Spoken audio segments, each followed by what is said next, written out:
Delegasi Tiongkok pada Majelis Kesehatan Dunia ke-78 yang bersidang pada hari Senin 19 Mei 2025 di Jenewa telah berjanji untuk mendorong kerjasama kesehatan internasional dan secara aktif berkontribusi pada diskusi tentang berbagai prioritas, termasuk kesepakatan tentang pandemi.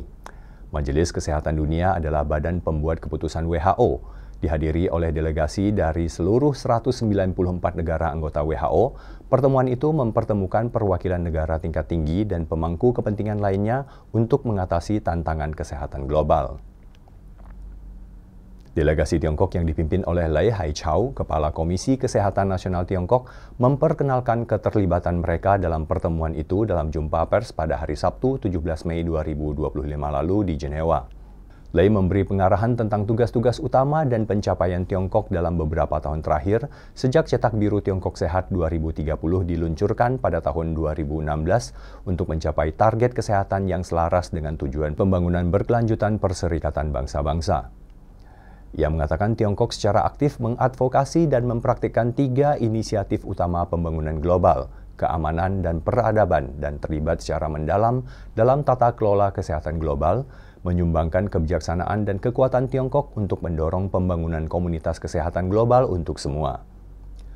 Lai juga mengatakan Tiongkok dengan tegas mendukung Organisasi Kesehatan Dunia dalam memainkan peran utama dalam mengkoordinasikan tata kelola kesehatan publik global. Sidang tahun bertema Satu Dunia untuk Kesehatan ini berlangsung hingga 27 Mei 2025.